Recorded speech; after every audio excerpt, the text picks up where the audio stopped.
Good morning. Gonna do some work on these rusty parts. Oh, there's my rag to set everything on. So this is the pieces off this Kenmore machine that were really rusty. The spool spindles, one of the bobbins, just because I can clean it. I have lots of spares of those. Turns out you can order mountains of bobbins on Amazon for very cheap.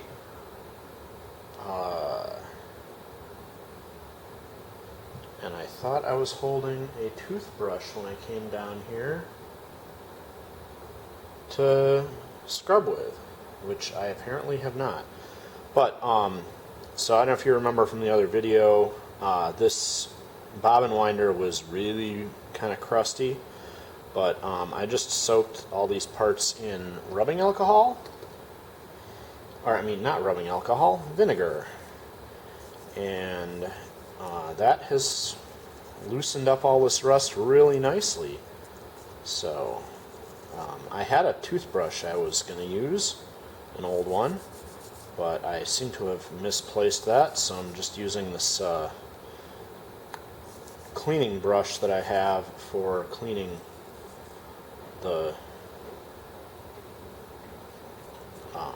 thread and stuff out of the sewing machines, and it's really cleaning everything up very nicely here. So the vinegar worked really well. I just soaked everything overnight.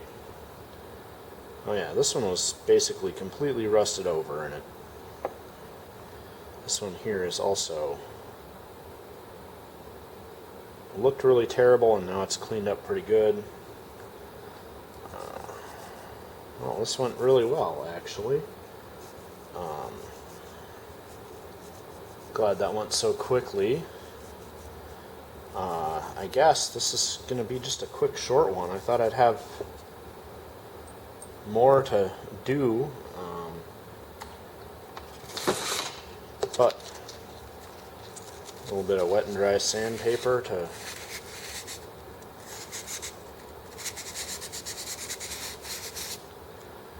polish the last bit of rust off there. This one's just clean, so there's not really any more rust to be removed on this either. So alright, I guess that's the end of that. I'm gonna change my setup and clear some space, and we will get started on the case for this, because now that I know the machine's in good shape, we have a lot of work to do to rescue the case that it was in.